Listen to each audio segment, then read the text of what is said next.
को आसानी से आज़ादी मिल गई। और उसके बाद कितना मेहनत किया उस समय सरदार पटेल और बाबा साहब ने कि जो है जो सबसे मूल जो स्थायी संपत्ति में ज़मीन आती है वो सबके अंदर डिस्ट्रीब्यूशन रहे, इससे बेकारी और गैर बराबरी और वो समता लोगों के अंदर आ जाए। लेकिन अब देखिए किसी के पास जो है हज़ारों हजार, आज की डेट में भी पूर्वी यूपी में 500 एकड़ 400 एकड़ 10 घराने में गिना दूंगा कि 1,000 एकड़ है ज़मीन। मैं इस समय आपको जो दिखा रहा हूँ मेरे पीछे देखिए कि लौकी की फसल है, लौकी की खेती है।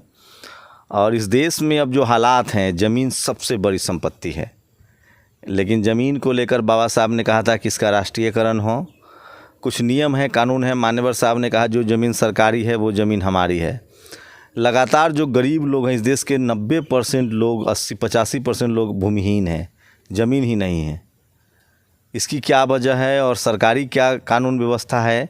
इस देश में कानून है कि लगभग 3 एकड़ ज़मीन हर किसी के पास होना चाहिए। किसी के पास ज़्यादा है, किसी के पास कम है। मेरे पास 2 खास मेहमान हैं जो इन सब मामलों को देख रहे हैं। अगर आपके ज़मीन पर किसी ने कब्ज़ा कर लिया हो तो भी उस पर हम बात करेंगे कि आप उस ज़मीन को कैसे बचाएं। मुझे रोज़ खासकर जो शोषित वंचित गरीब बहुजन समाज के लोग हैं फ़ोन करते रहते हैं कि मेरे ज़मीन पर कब्ज़ा हो गया, मेरा ज़मीन बेच दिया या पैसा लेके ज़मीनें दिया। तो इन्हीं सब मुद्दों पर बात करेंगे। धीरेन्द्र है मेरे साथ, आप सब जानते हैं, पूर्वांचल सेना चलाते हैं। और आपका सर क्या नाम हुआ? चंद्रेश गोरखपुर से। हाँ, चंद्रेश जी, ये ज़मीन को लेकर क्या प्रावधान है? आप बता रहे थे कि 12 एकड़ से ज़्यादा ज़मीन किसी एक आदमी के पास नहीं हो सकती है। बिल्कुल ये सीलिंग के अमेंडमेंट में है। और ये है कि जो हमको आसानी से आज़ादी मिल गई और उसके बाद कितना मेहनत किया उस समय सरदार पटेल और बाबा साहब ने कि जो है जो सबसे मूल जो स्थायी संपत्ति में ज़मीन आती है वो सबके अंदर डिस्ट्रीब्यूशन रहे, इससे बेकारी और गैर बराबरी और वो समता लोगों के अंदर आ जाए। लेकिन अब देखिए किसी के पास जो है हज़ारों हजार, आज की डेट में भी पूर्वी यूपी में 500 एकड़ 400 एकड़ 10 घराने में गिना दूंगा कि 1,000 एकड़ है ज़मीन। और किसी के पास जो है झोपड़ी बनाने को नहीं है। ये जो गैर बराबरी का हिसाब किताब है, ये सारा सिस्टम बना हुआ है। सीलिंग विभाग हमारे पास है। सीलिंग माने ये होता है कि जो हमारे कानून में है कि हर व्यक्ति को 12 एकड़ से ज़्यादा एक व्यक्ति के नाम से ज़मीन नहीं हो सकती। एक व्यक्ति, मान लिया कोई घर में 5 है, हाँ, तो 60 एकड़ हो जाए। हाँ, इससे ज़्यादा नहीं रख सकते। नहीं रख सकते। 10 है तो तुम 120 एकड़ रख लो। 120 रख लो। तो एक आदमी के नाम पर 100 एकड़ है। हाँ, 100 एकड़, ये 500 एकड़ ज़मीनें हैं। यही निचलौल बगल में है। आप जाके पता करेंगे कि ये फार्म वो फार्म, तो ये अवैध है। बिल्कुल अवैध है, बिल्कुल अवैध है। और इस पर एक काउंटर दाखिल है। राजीव रौतेला पूर्व IAS थे, यहाँ DM थे गोरखपुर में। इन्होंने काउंटर दाखिल किया हुआ हाई कोर्ट इलाहाबाद में कि जो है ये पूरी तरह से असंवैधानिक है, गैर कानूनी है कि जिस पर ये लोग। सरकारी प्रावधान क्या है? हर आदमी को 3 एकड़ ज़मीन सरकार को देना है। मतलब मिनिमम भूमिहीनों को इतनी भूमि दे जाए कि कम से कम 2 एकड़ है। मतलब 2 एकड़ कम से कम खेती करने लायक है, ताकि वो उससे जो है खेती अच्छी कर सकें। अब वजह क्या है कि जो मूल खेती करने वाला किसान है, जो खेत में काम करने वाला किसान है, वो तो मजदूर है। और मालिक जो बैठा हुआ है वो उसको कुछ पता ही नहीं है कि लौकी कैसे उगती है और टमाटर कैसे उगता है और परिस्थिति और प्रकृति से लड़ा कैसे जाता है। यह काम तो वो मजदूर करता है, लेकिन उस मजदूर के पास मालिकाना हक ही नहीं है। तो किसी के पास 12 एकड़ ज़मीन होगा तो अब तो लोग जान जाएंगे, तो अपना डिस्ट्रीब्यूट कर लेंगे घर में। नहीं, हाँ, वो कर लेंगे। करने के बाद भी हज़ारों एकड़, 1000 के 1000 एकड़ ज़मीन चाहे तो सरकार गरीबों में बांट सकती है। सरकार एक सीलिंग विभाग है जो उस पर लगा हुआ है, लेकिन भ्रष्टाचार की जड़ें इतनी मजबूत हैं कि वो कौन है, वो इंसान ही जो है इम्प्लीमेशन नहीं हो पाता है। सीलिंग डिपार्टमेंट अपना कोई काम नहीं कर पाता है। सीलिंग डिपार्टमेंट पूरे देश के लिए ये प्रावधान है। पूरे देश के लिए। आज़ादी के समय सारे अन्य स्टेटों में रैयतवाड़ी थी, केवल केरल और बिहार में महालवाड़ी थी। तो महालवाड़ी को भी बाद में श्रीमती इंदिरा गांधी के समय उसको भी रैयतवाड़ी में तब्दील कर दिया गया। और फिर भी उसके बावजूद कोई कृषि के नाम पे, कोई बगीचे के नाम पे, कोई लिमिटेड कृषि लिमिटेड बना के इस तरीके से लोगों ने चार्टेड अकाउंट मतलब खेती के नाम पर कोई कितना जमीन रख सकता है एक आदमी? ये 12 एकड़ ज़्यादा नहीं रख सकता। घर के नाम पर? घर के नाम पे जमीन ही 12 एकड़ हो जाए। घर रखिए, चाहे खेती करिए, चाहे गौशाला खोलिए। बिल्कुल बिल्कुल बिल्कुल। बाकी जमीन सब सरकार की हो जाएगी। सरकार की है। अब सरकार उस जमीन का क्या इस्तेमाल कर सकती है? सरकार जो भूमि है ना उसमें करे, जितनी सामुदायिक चीज़ें हैं जैसे स्कूल, विद्यालय, अन्य कोई संस्थान, मतलब खेल के मैदान, सरकार उसमें उसका उपयोग करे। स्वायत्त है, सरकारी विभाग। हर भूमिहीन को जमीन देना भी सरकार की जिम्मेदारी है, ये कानून है। बिल्कुल बिल्कुल, ये बिल्कुल ज़रूरी है कि सब भूमिहीनों को दिया जाए, सबको कुछ तो बराबरी में उठाया जाए।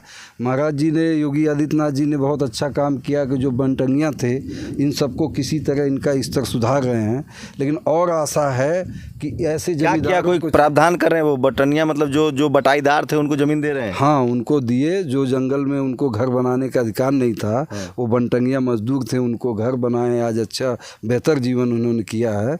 और बनटंगिया बहुत ज़्यादा उत्थान हुआ है योगी जी के इन प्रयासों से।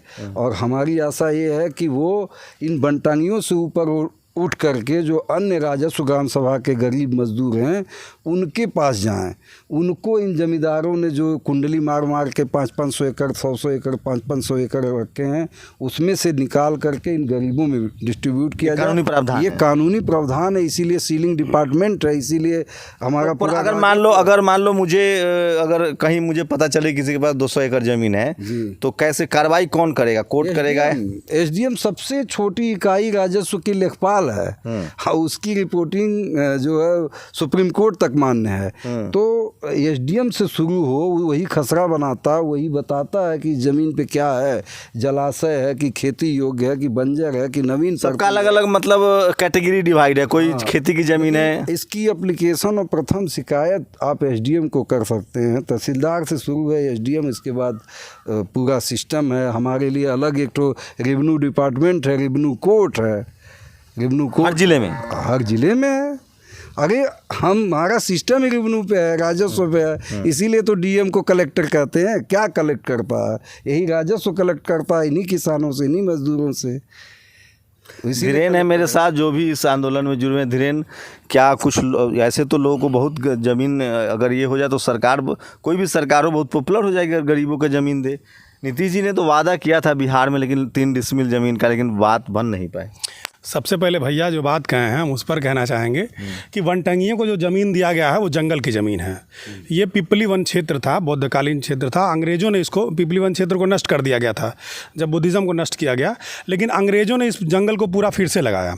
अभी वनटंगियों को जंगल में ज़मीन देने से क्या विकास हो जाएगा? जंगल में ज़मीन देने के बजाय वनटंगियों को अगर डेवलप करना है तो उनको शहर के बीच में ज़मीन दीजिए।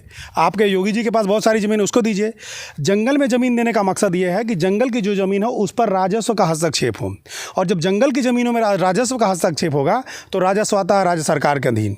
तो आप जंगल की ज़मीनों में भी खरीद फरोख्त शुरू हो जाएगा, और जंगल की ज़मीनों का भी जो संरक्षित ज़मीन है उसका मिसयूज़ शुरू हो जाएगा।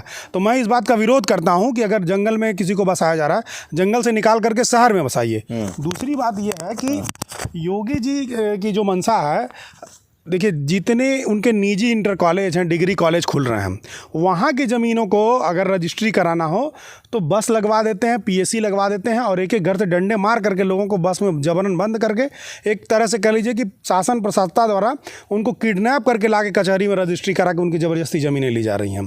तो इनकी कोई मंशा नहीं है। नहीं तो समझ लीजिए कि इसी शहर में ये हज़ारों एकड़ ज़मीनें हैं। इस पूरे शहर वाले ज़मीनों का ये नहीं मिल रहा है, मतलब शहर में ज़मीन नहीं मिल रही है लोग, गरीब लोगों को। नहीं, ऐसा कुछ नहीं है। गरीबों का उत्थान करने की कोई व्यवस्था नहीं है। देखिए, बल्कि जो जितनी मुश्किल, जैसे कि मान लीजिए एक दलित है, उसका ज़मीन कब्जा हो गया है, तो उस ज़मीन को कब्जा छुड़ाने का एक तरीका है कि धारा 24 के अंतर्गत आप जा करके अपनी ज़मीन की पैमाइश की मांग कर सकते हैं। अब जब गरीब आदमी जाता है, कोर्ट में जाता है, तो इतना भ्रष्टाचार है कि जिस ज़मीन की पैमाइश 90 दिनों के अंदर कर देना है उनको, नियम है, उसमें 7-8, 8-10, 10-10 साल, 12-12 साल तक जो है उसको लटका करके रखा जा रहा है। तो हम तो ये नहीं कह सकते कि गरीबों को ज़मीन देने के लिए या उनको न्याय देने की कोई व्यवस्था सरकार कर रही है।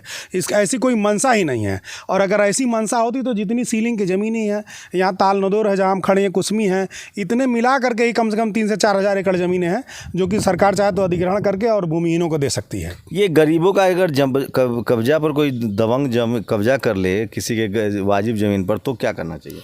बिल्कुल, राजस्व विभाग है, प्रशासन है, और वो अपनी बात कहें, अपनी बात सुनावें। यहाँ समाधान दिवस है, तहसील दिवस है, सारी व्यवस्थाएं हैं, लेकिन गरीब अपना पेट पाले कि कानूनी चक्कर अपना जूता घिसे। एक बार में तो हो नहीं सकता, लेकिन ये है कि अपने हक के लिए सबको लड़ना चाहिए। लड़िएगा, जूता घिसेगा तभी तो तभी तो कुछ होगा। तो मेरा तो ही मानना है कि अगर अपना हक चाहिए तो थोड़ा जूता घिसना पड़ेगा। धीरेन, आपकी क्या राय? देखिए, हम लोग के पास बहुत सारे लोग आते हैं, वही है ना सर, अनपढ़ कैसे बनाना है लोगों को, धर्म में कैसे डुबोना है, बराबर उस पर चर्चा करते रहते हैं कि आदमी अपना हक अधिकार ना जान पाए। अब अधिकार नहीं जानने का ही नतीजा है कि लोगों की ज़मीनें कब्जा हो जाती हैं, या उनके लिए कोई ज़मीन देने वाली कोई योजना आती है, उसमें इम्प्लीमेंटेशन नहीं हो पाता है। आपको मैं याद दिला दूँ, बहन जी के शासन में आया था कि जिस ज़मीन पर दलित कब्जा है, चाहे वो सरकारी हो गैर सरकारी हो, अगर वो कब्जा है, 12 साल से घर बना करके रह रहा है, तो वो उस ज़मीन को उस दलित के नाम से पट्टा कर दिया जाए। ये तो शहर में भी था, जो झुग्गियों में रहते थे उनको हर जगह था, लेकिन लोगों के पास अकल नहीं थी, समझ नहीं थी, पढ़े लिखे नहीं थे। आज भी लोग ऐसे हैं कि वहाँ 50-50, 100-100 सालों से रह रहे हैं। उनके पूर्वज वहाँ पर आकर के उसको जंगल को काट करके या झाड़ी को काट करके उसको साफ करके रहने लायक, खेती करने लायक ज़मीन बना दे, लेकिन वो उनके नाम से नहीं है। तो ये जो जूता घिसने वाली बात है, समझ वाली बात है, ये बहुत ज़रूरी है।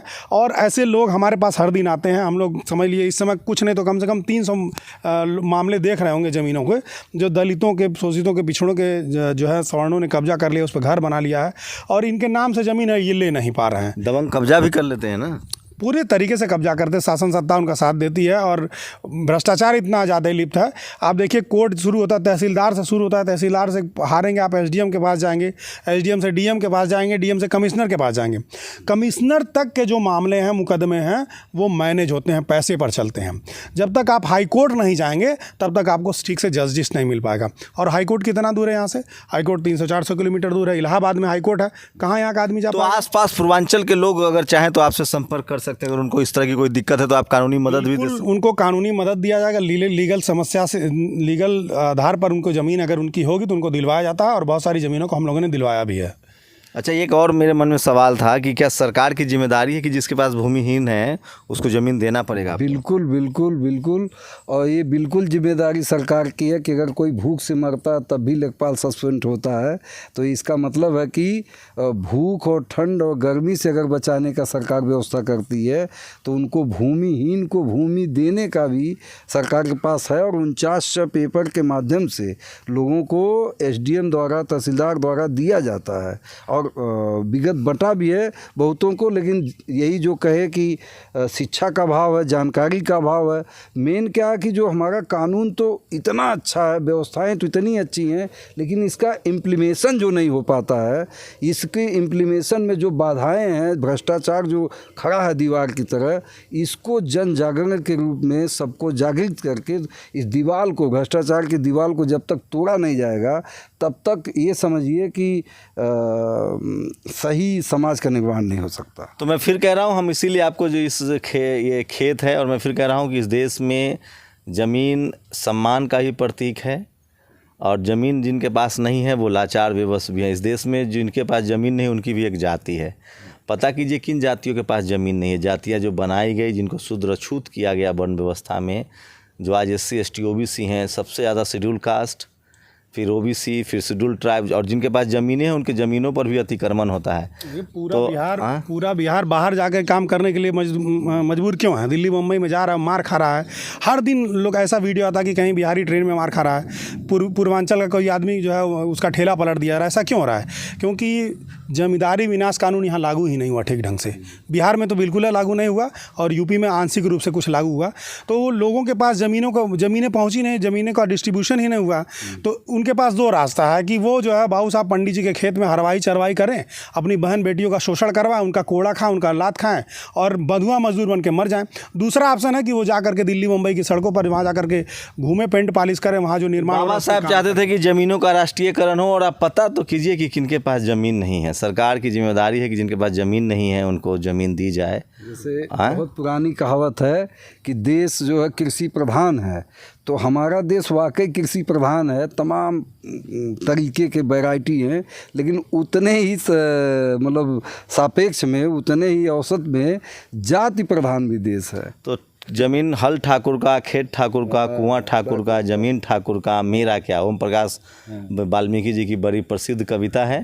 तो अगर आपकी भी ज़मीन से संबंधित कोई समस्या है तो धीरेन्द्र से आप ट्विटर पर भी संपर्क कर सकते हैं, अपनी राय भी ले सकते हैं। और सरकार की नैतिक जिम्मेदारी भी है कि जो ज़मीन सरकारी है, मान्यवर साहब ने कहा था, वो ज़मीन बांटनी चाहिए।